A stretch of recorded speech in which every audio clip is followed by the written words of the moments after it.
Hello friends, welcome to the FI BCom. FI BCom માં તમારી પાસે બે એકાઉન્ટ હશે, જનરલ એકાઉન્ટ અને એડવાન્સ એકાઉન્ટ. આજે આપણે જનરલ એકાઉન્ટથી સ્ટાર્ટ કરીશું. જનરલ એકાઉન્ટનું સૌથી પહેલું ચેપ્ટર છે આડતમાલના હિસાબો. તમારા માટે આડતમાલના હિસાબો એક નવું ચેપ્ટર હશે, શબ્દ પણ તમને નવો છે. ધોરણ 12 માં તમે આ શબ્દ શીખી ગયા છો. તો આડતમાલના હિસાબો એટલે શું? હવે તમને બધાને ખબર છે કે જ્યારે કોઈ પણનો ધંધો કરવામાં આવે કોઈ પણ વસ્તુનો, ત્યારે જથ્થાબંધ વેપારી પાસેથી માલ છૂટક વેપારી પાસે જાય છે અને છૂટક વેપારી પાસેથી માલ ગ્રાહકો પાસે જાય છે. છૂટક વેપારી જથ્થાબંધ વેપારીને નાના આપે અને જથ્થાબંધ વેપારી છૂટક વેપારીને માલ આપે અને એ માલનું વેચાણ ગ્રાહકોને કરવામાં આવે. હવે તમે ધ્યાનમાં રાખો કે કેટલીક વસ્તુ એવી હોય છે કે માલ વેચાય ના વેચાય, તો એનું શું કરવાનું? હવે ધારો કે સ્ટેશનરીનો ધંધો છે, સ્ટેશનરીનો છૂટક વેપારી જથ્થાબંધ વેપારી પાસેથી માલ લઈને આવ્યો છે અને એ માલનું વેચાણ છૂટક વેપારી કરે છે.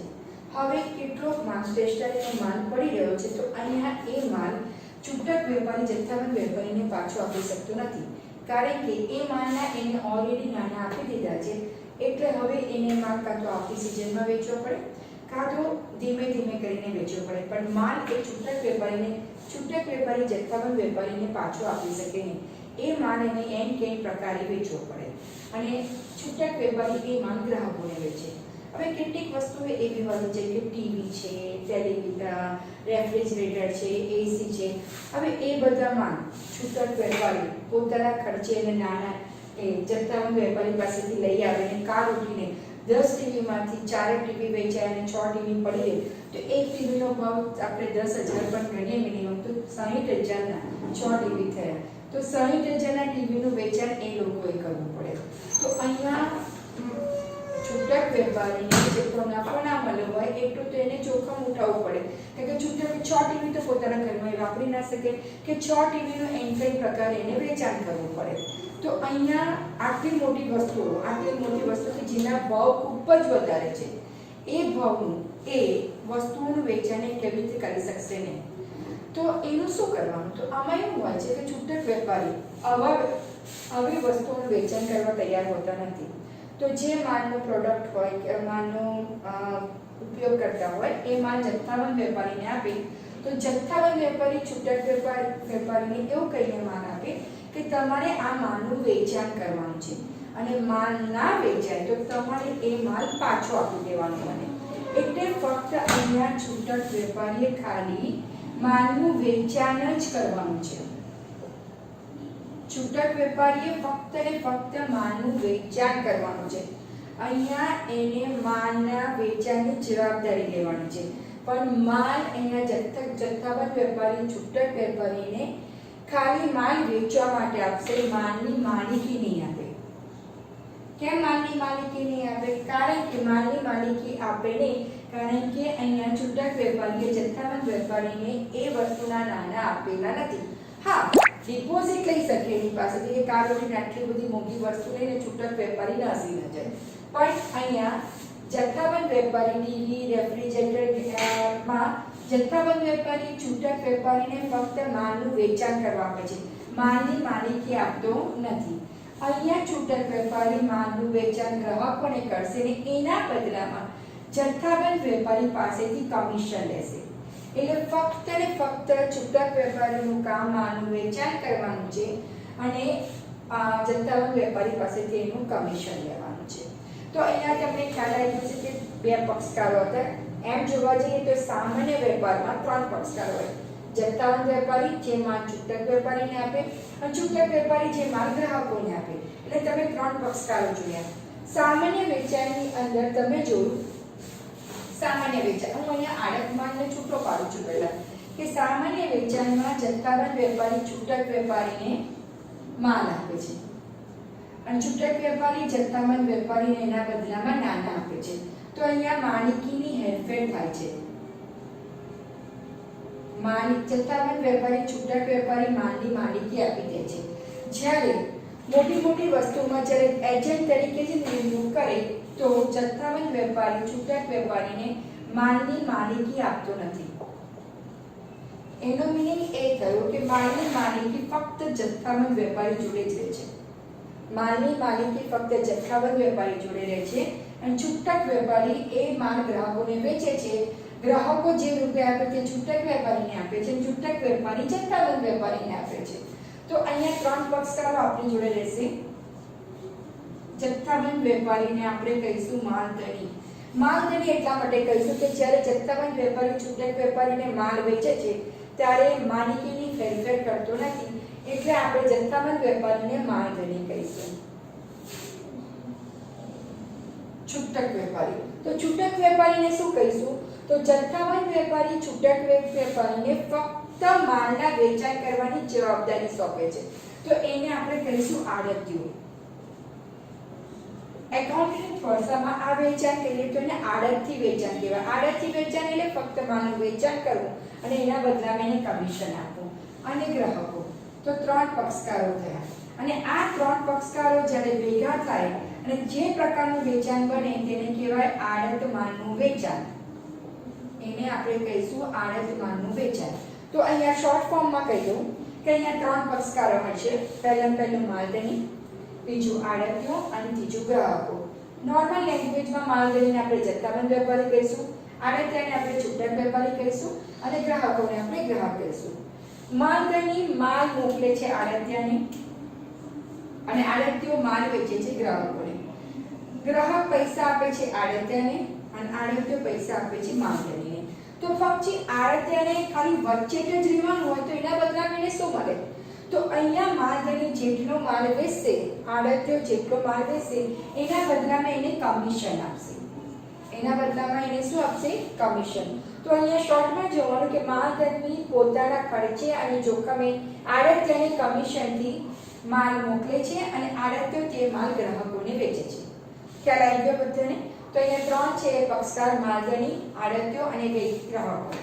માલધણી આડતિયાને જે માલ મોકલે અને આડત માલનું વેચાણ કહેવાય. આડત માલનું વેચાણ એટલે માલ વેચાય તો વેચી દેવાનો, ના વેચાય તો માલધણીને પાછો આપવાનો છે. આડતિયો તે માલ ગ્રાહકોને વેચશે. માલધણી આડતિયાને તેના કરેલા વેચાણના બદલામાં કમિશન આપશે.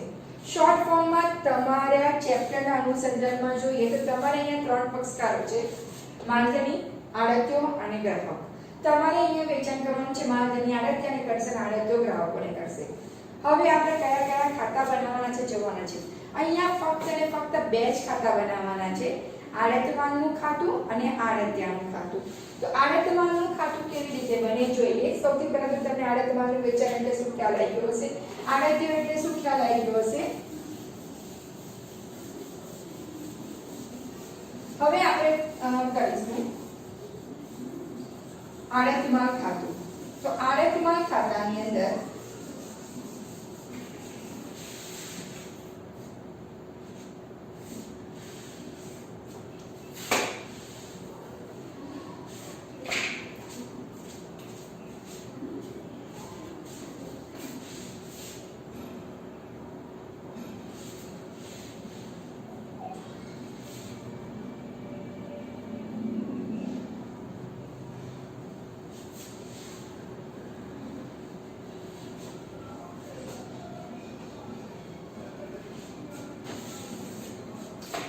અહીંયા આપણે બનાવીશું સૌથી પહેલું આડત માલ ખાતું. અહીંયા તમને દાખલો પેરેગ્રાફના ફોર્મમાં એ લોકોએ આપેલો હશે અને આપણે એના પ્રમાણનું આડત માલનું ખાતું બનાવીશું.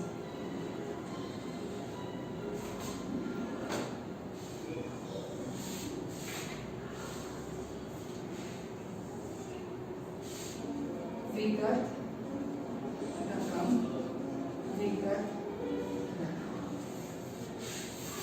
રકમમાં આપણે રૂપિયા લખવાના રહેશે.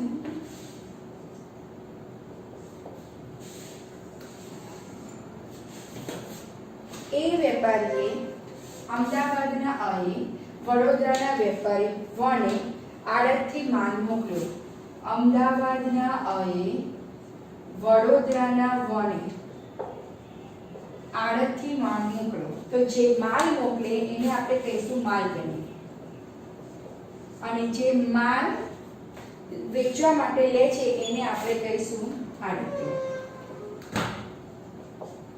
તો અમદાવાદ અમદાવાદના આએ વડોદરાના વને માલ મોકલ્યો તો અમદાવાદનો અ માલધારી છે અને વડોદરાનો વ આડત્યો છે.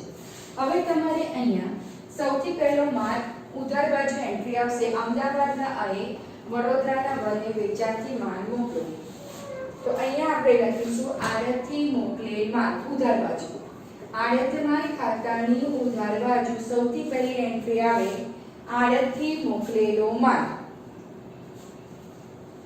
એક જ એન્ટ્રી, સિંગલ એન્ટ્રી. આડત માલ ખાતાની ઉધાર બાજુ આડતથી મોકલેલો માલ, સિંગલ એન્ટ્રી, કોઈ ડબલ એન્ટ્રી મારવાની નથી. હવે જ્યારે આડત્યો એટલે કે માલધણી આડત્યને માલ મોકલે, અમદાવાદથી વડોદરા માલ આવે તો કેટલાક પ્રકારનો ખર્ચો કરે. તો જો જે માલધણી ખર્ચો કરે એ માલધણીના ખર્ચાને આપણે લખવાનું છે રોકડ બેંક ખાતે. ફરીથી બોલું છું, માલધણી માલ મોકલતા જે ખર્ચા કરે એને આપણે લખવાનું છે રોકડ બેંક ખાતે ને આડત માલ ખાતાની ઉધાર બાજુ લખીશું રોકડ બેંક ખાતે. બે એન્ટ્રી પૂરી થઈ ગઈ. આડતથી મોકલેલો માલ આડત માલ ખાતાની ઉધાર બાજુ, માલધણી માલ મોકલતા જે ખર્ચા કરે તેને લખીશું રોકડ બેંક ખાતે આડત માલ ખાતાની ઉધાર બાજુ. હવે અમદાવાદના એ વડોદરાના વને માલ મોકલ્યો તો વડોદરાથી એના ગોડાઉન સુધી લાવતા આડત્યાને પણ કેટલાક ખર્ચા કરવા પડે. તો આડત્યો જે ખર્ચા કરે એ પણ આપણે ઉધાર બાજુ લખીશું, પણ આડત્યના નામ સાથે લખીશું. આડત્યા ખાતે, આડત્યાનું જે નામ હોય તે આડત માલ ખાતાની ઉધાર બાજુ લખવાનું છે. સૌથી પહેલા આડતથી મોકલેલો માલ, રોકડ બેંક ખાતામાં આપણે લખવા છે માલધણીના ખર્ચા. પછી આડત્યા ખાતે એમાં આડત્યાના ખર્ચા. હવે આપણે બીજું ખાતું આડત્યાનું બનાવવાનું છે, એટલે જેટલા નામ આડત્યા સાથે આવે એ દરેકની આપણે બીજી એન્ટ્રી પાડવાની છે. એના પછી હવે આ માલનું વેચાણ આડત્યો કરશે, એટલે વેચાણ કરીએ તો આપણે ખબર છે કે હંમેશા જમા બાજુ લખીએ.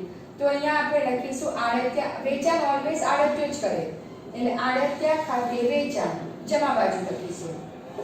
આડત માલ ખાતાની જમા બાજુ આડત્યા ખાતે વેચાણ. એમાં સૌથી પહેલા ત્રણ પ્રકારના વેચાણ આવશે રોકડ, ઉધાર અને ભલામણ. ત્રણ પ્રકારના વેચાણ કરીશું, રોકડ, ઉધાર અને ભલામણ. રોકડ તમને ખબર છે, ઉધાર પણ તમને ખબર છે, પણ ભલામણ એટલે શું? તો ભલામણ માટે તમને સમજાય દો કે ધારો કે અમદાવાદના આએ વડોદરાના વને માલ મોકલ્યો અને એ વડોદરાનો વ ગ્રાહકોને માલ વેચે. અને કેટલીક એવું થાય કે કોઈ પણ એક ગ્રાહક જેનું નામ છે ક, આ ક નામનો ગ્રાહક અમદાવાદમાં આને ઓળખે છે, એટલે અમદાવાદમાં આને એવું કહે છે કે તમે મને માલ મોકલો, મારે ટીવી જોઈએ છે. તો અમદાવાદનો કોને એવું કહે છે કે મારો માલ ઓલરેડી વડોદરાના વ પાસેથી છે, તમે ત્યાંથી ડાયરેક્ટ લઈ લો. એટલે અ માલ ના મોકલે પણ માલ મોકલે એની ભલામણથી વ. તો માલધણીની ભલામણથી આડત્યો જે માલનું વેચાણ કરે એને આપણે કહીશું ભલામણથી વેચાણ. તો ત્રણ પ્રકારના વેચાણ થયા, રોકડ, ઉધાર અને ભલામણ. આટલી એન્ટ્રી મેઇન એન્ટ્રી છે, આટલી એન્ટ્રી આવડી ગઈ એટલે 75% દાખલો તમારો પૂરો થઈ ગયો.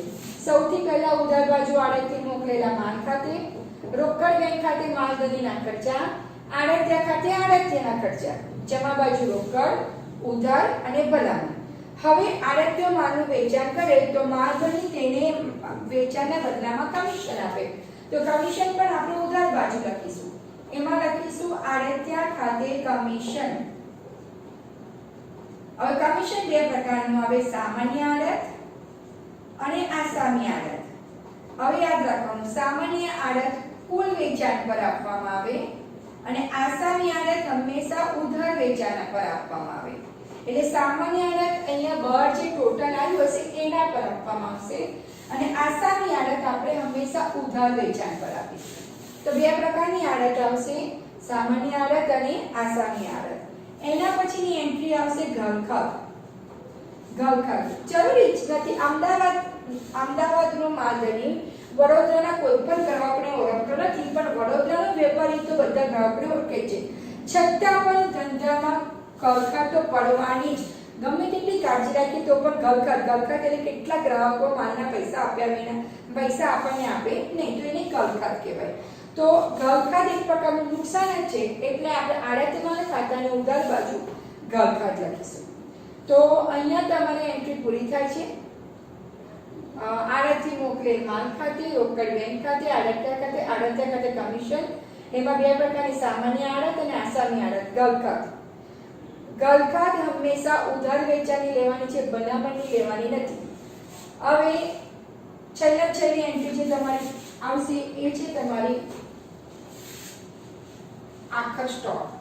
આડતમાલ ખાતાની જમા બાજુ આપણે આખા સ્ટોક લખવાનો છે. આખા સ્ટોક એટલે જથ્થાબંધ વેપારીએ ધારો કે 10 ટીવી મોકલ્યા હોય, એમાંથી 8 ટીવી આપણા વેચાઈ ગયા હોય, તો આપણા 2 ટીવી રહ્યા છે, તો 2 ટીવીનો આપણે આખા સ્ટોક જમા બાજુ લખવાનો છે. ત્રીજી એન્ટ્રી આવશે અસામાન્ય નુકસાની. અસામાન્ય નુકસાન એટલે શું કે કેટલીક વાર એવું થાય છે કે માલ આવતા માલને નુકસાન થાય તો એ નુકસાનની પર આપણે ગણતરી કરવાની છે, એને અસામાન્ય નુકસાન કહીશું. હવે ખાલી આખા દાખલામાં તમારે બેની જ ગણતરી કરવાની છે, આખા સ્ટોક અને અસામાન્ય નુકસાની. હવે આખા સ્ટોક અને અસામાન્ય નુકસાનની ગણતરીમાં સૌથી પહેલા તમારે એની પડતર કિંમત લખવાની છે, વત્તા એની અંદર માલધરીના ખર્ચા ઉમેરવાના છે, પ્લસ એની અંદર આડતિયાના ખર્ચા ઉમેરવાના છે, અને જે ઉમેરેલી ફિગર આવે એ આપણે આખા સ્ટોકમાં લખવાની છે. દરેક વખતે જરૂરી નથી કે આડતિયાના ખર્ચા ઉમેરવા જ પડે. આડતિયાના ખર્ચા ક્યારે ઉમેરવા અને ક્યારે ના ઉમેરવા એમાં પણ વૈજ્ઞાનિક તથ્ય છે. જો માલ ઘરે આવીને નુકસાન પામે તો ઘરે એટલે આડતિયાના દુકાનમાં કે આડતિયાના ગોડાઉનમાં આવીને નુકસાન પામે તો આપણે આડતિયાના ખર્ચા ઉમેરવાના છે. પરંતુ જો માલ રસ્તામાં જ નુકસાન પામે તો આડતિયાના ખર્ચા ઉમેરવાના નથી, કારણ કે જે માલ આડતિયાએ છોડાયો જ નથી, જેના પર એને ખર્ચા કર્યા જ નથી, એના માટે આપણે આડતિયાના ખર્ચા ઉમેરવાના છે નહીં. તો ખાસ ધ્યાનમાં રાખજો, આડતિયાના ખર્ચા ક્યારે ઉમેરવાના અને ક્યારે નહીં ઉમેરવાના. જ્યારે માલ ગોડાઉનમાં આવીને નાશ પામે તો આડતિયાના ખર્ચા ઉમેરવાના, માલ રસ્તામાં નાશ પામે તો આડતિયાના ખર્ચા ઉમેરવાના નથી. પ્લસ આડતિયાના ખર્ચા ઉમેરવાના થાય તો કયા ઉમેરવાના? આડતિયાના ખર્ચા ઉમેરવાના થાય તો ફક્ત ને ફક્ત સિમ્પલ ગુજરાતી લેંગ્વેજમાં જણાવી દો, માલ ઘરે લાવવાનો ખર્ચ જ ઉમેરવાનો છે. માલ ઘરે લાવવાનો ખર્ચ એટલે જકાત, પેટ્રોલનો ખર્ચ, લરી ખર્ચ, મજૂરી ખર્ચ એ જ ઉમેરવાનો છે. ઘરે આવ્યા પછી જે ખર્ચા થાય, જેમ કે ગોડાઉનનો ખર્ચ, જાહેરાત ખર્ચ, એ બધા ખર્ચા આપણે ઉમેરવાના નથી. તો બે નિયમ તમારે યાદ રાખવાનો છે. આડતિયાનો ખર્ચ ક્યારે ઉમેરવાનો, ક્યારે નહીં ઉમેરવાનો. જ્યારે માલ ઘરે આવીને નાશ પામે ત્યારે જ આડતિયાના ખર્ચા ઉમેરવાના, માલ રસ્તામાં નાશ પામે તો આડતિયાના ખર્ચા ઉમેરવાના નથી. સેમ વે આડતિયામાં માલ ઘરે લાવવાનો ખર્ચ જ એડ કરવાનો છે, બીજો કોઈ ખર્ચ તમારે એડ કરવાનો નથી. હવે તમારું ટોટલ પૂરું થઈ ગયું. આડતમાં ખાતાની ઉધાર બાજુ આડતથી મોકલેલો માલ, માલધરીના કરેલા ખર્ચા રોકડ બેંક ખાતે, આડતિયાના કરેલા ખર્ચા આડતિયા ખાતે, આડતિયા ખાતે કમિશન પણ આડતમાં ખાતાની ઉધાર બાજુ, આડતમાં ખાતાની ઉધાર બાજુ ઘાલખાત, જમા બાજુ આડતિયા ખાતે વેચાણ, રોકડ, ઉધાર અને બનાવન કોને કહેવાય એ પણ તમને ખ્યાલ આવી ગયો હશે. જમા બાજુ આવશે આખા સ્ટોક અને અસામાન્ય નુકસાન. બસ આટલી માહિતી તમારે લખવાની છે. જમા બાજુના ટોટલમાંથી ઉધાર બાજુનું ટોટલ માઈનસ કરશો એટલે તમારી પાસે નફો નાનું ખાતે હાથમાં આવી જશે. તો હવે પછી આપણે એના દાખલા શીખીશું.